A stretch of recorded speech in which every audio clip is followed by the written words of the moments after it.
Hey guys, this is Chris from Copperhead Modeling. I've been working on this, trying to show you guys how to do the flocking or static grass. And what I did was I went ahead and put my dark green down. So I was going to show you guys how to do the two color. I put this light green here. You got a step here. But then, like I said, I use basically Elmer's glue. Any water soluble PVA glue, thin it down at least 50%, sometimes more. And then you literally just paint it on. Paint it up to the edge of what you're doing. Just paint it on. And it's gonna look like it's gonna be thick, but it's actually not that thick.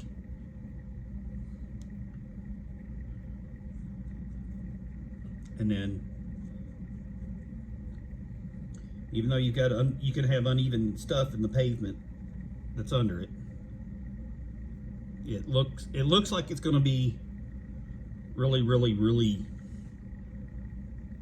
thick glue when you go to put it on, because it globs onto your paintbrush.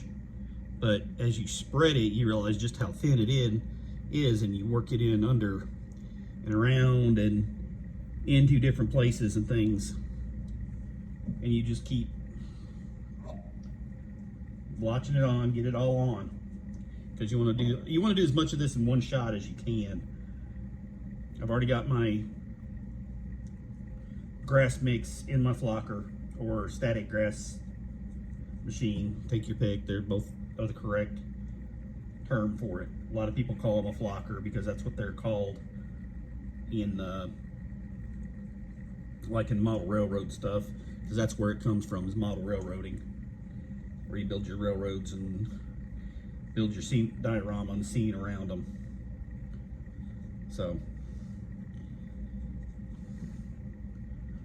like I said, you just put it on, get it on there.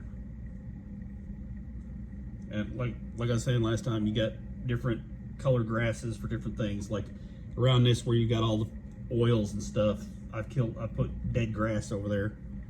You can see the ground underneath it, and it's kind of got a green tint to it, but I'm doing this to mix some of my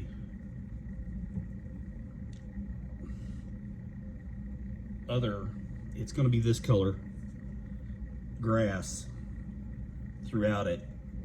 And, you know, I'm going into the edge of the darker green so that you get the darker green and the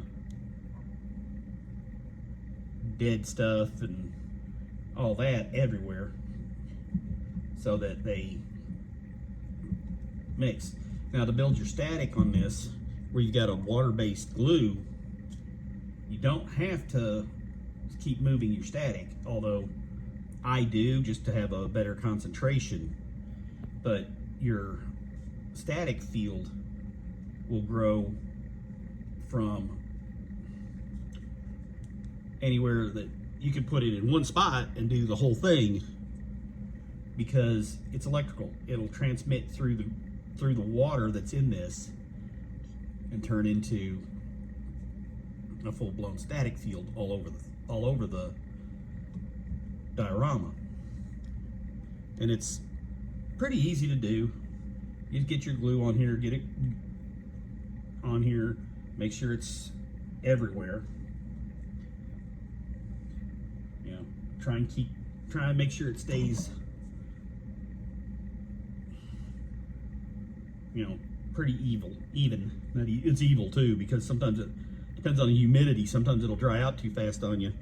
It's one reason I keep going back and touching some of the places that I've already done, because I may not have put enough glue on them, and I go back and look and I realize, yeah, I got to go over that again. But it doesn't take long to do it. You work it just like you would painting a plane, where you're putting multiple colors of a plane next to each other, or a tank where you're putting camo or binding on it, or like you're doing a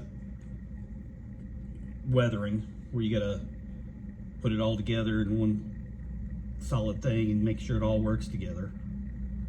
But after you get this on, you know, I just did it in a couple of minutes just to show you how to do it.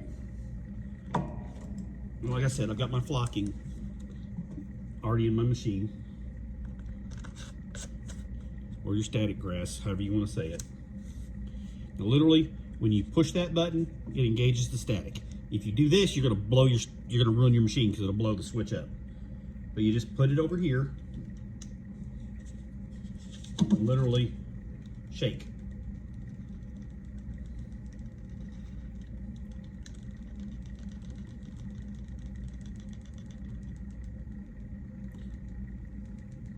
And you can see it going down. You just notice it's standing up underneath the flocker.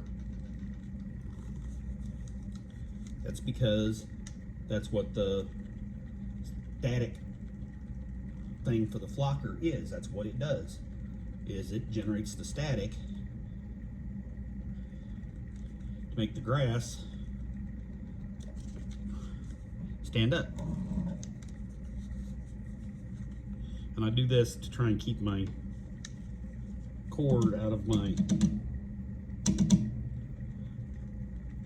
glue, so I don't end up with grass stuck to the cord all the time. I've ended up with grass stuck to it several times. That happens. I'm sorry, but it happens.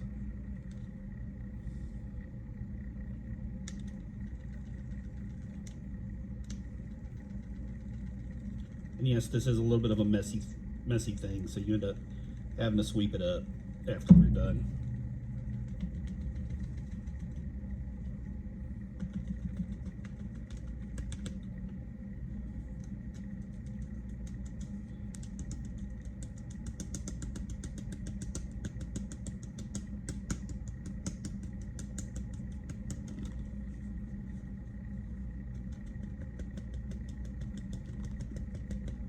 Let's say you just,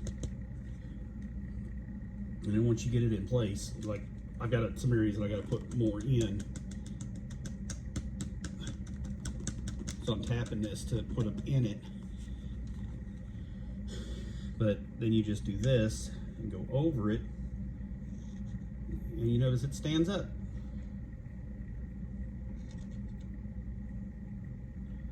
Some places it drags with it. I mean, look right here. And now